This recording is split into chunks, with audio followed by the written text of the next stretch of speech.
Hello everyone, I want to remind you that I need some TLC. Just touch the subscribe button, like the video, and comment. If you are so inclined, thank you. Today I want to talk a bit about Philosophy 101, focus about the idea of the source of evil and Theodicy, and also a bit about the idea of free choice. We're going to explore both ideas through the idea of God omniscience. Meaning the question if God is all-knowing. Okay, so let's start. And we'll start with the idea of the source of evil and theodicy. Theodicy means justifying God. And to explain that, we seem to have evil in the world. And the evil can come in two different types. Either evil that seems to be generated by human beings, who do evil stuff. They murder, they rape, they pillage. And source of evil seems to come from the universe, from nature, from God. Like earthquakes that can kill tens, thousands of people or more.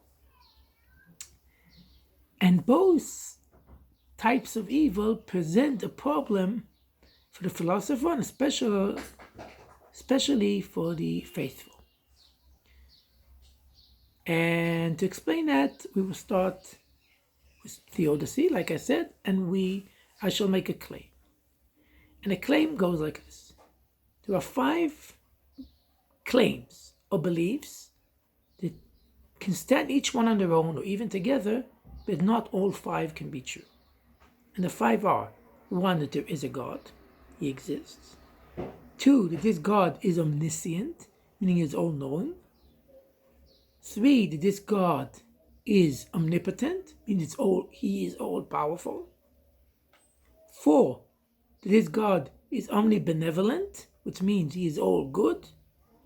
And 5, that evil exists in the world, especially the type of evil that we know that is not generated by humans, but let's say by nature, okay? Earthquakes. And these 5 things seemingly can't go together. Because I can't believe there's a God who knows all, who is all powerful, is all good, and he still lets bad happen in the world. Seemingly. But if there is no God, so there's no theological question here. If there is a God, but he's not all-knowing, so maybe there's some evil done that he doesn't know about.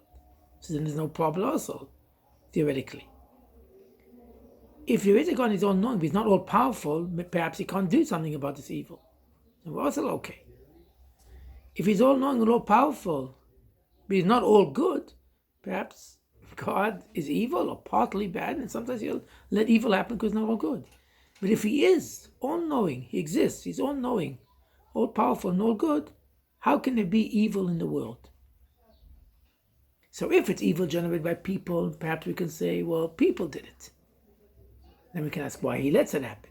But when some evil happens just from the world, there's certain things that happen, terrible things happen to people. Okay, people die from cancer.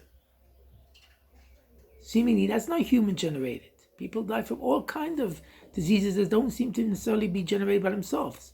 How can we explain that? If there is a God and he knows about this, he's powerful to change it, he's all good, and he still lets the evil happen. And to this issue, which we have to delve more into in a different video, I'll just say that saying there is no God, he's not all-knowing, not all-powerful, or not all-good, will solve this theological problem, or the philosophical problem. The religious person will have problems of that of his own, because the average monotheist believes there is a God and he's all-good, all-powerful, and all-knowing. But also, if I want to solve my problem because I feel a lot of pain, because I went through a terrible childhood, because I suffered terribly, okay, let's say I had a whole bunch of family members die from cancer, the fact, finding solace to my soul probably won't happen from just saying, okay, well, there is no God, or he's not all good, he's bad, or he doesn't know everything, or he's not all powerful. That won't solve my solace. But if I can somehow believe the first 4, but believe there is no evil, meaning what seems to me is bad is not actually bad, but it's actually a hidden reason that makes it actually good, everything happens for a reason and for good. If I can believe that, almost regardless if it's true or not, I may find solace to my soul.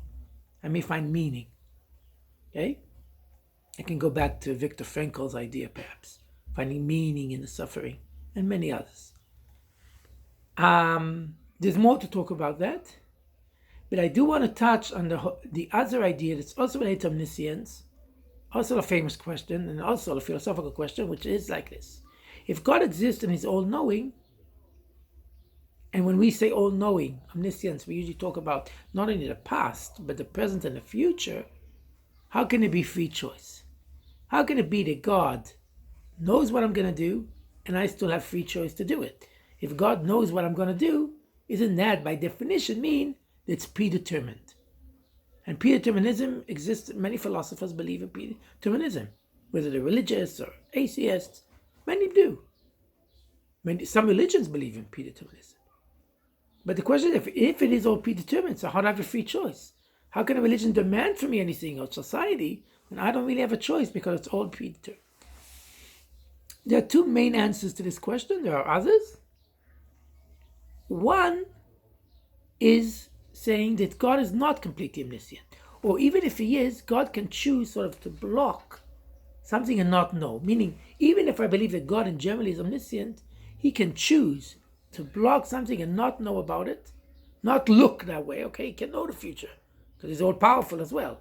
He's omnipotent. But choose not to look in order to enable free choice. Is that a solution? Some say yes, some say no. Another idea it's a parable. If I'm watching a rerun of a famous TV show I've seen many times, okay, I'm watching Friends and I'm watching it again, I know what the actors are going to do. I know what Rachel's going to do now. I know how Ross is going to react. I know what Joey's going to say, right? How are you doing? I know all that. But I don't control what they're going to do. They control what they're going to do. I just know definitely what's going to happen. And in that scenario, we're talking about God looking at us through a TV screen, as if he's looking at a rerun. Now, for me, I can only watch a rerun as a human that's already happened in the past. But God, this idea is that God is above time. He's not limited by time. And therefore, he can watch a rerun even before it happened. But even though he can watch it even before it happened, he's still not controlling what the actors are doing. He's just watching. He's seeing it, but not controlling. Is that a solution? Some may say yes, some may no. Say no. Anyway, this is our first introduction to philosophy in general, specifically to the idea of theodicy, the source of evil, and the question of predeterminism versus free choice. Thank you very much for listening. Hopefully we'll continue on this idea. We've moved now a bit from civics to philosophy. Hopefully we'll deal with many other areas. Perhaps linguistics will come next. Perhaps sociology. We'll see. Thank you very much. And I remind you that I need some TLC from you.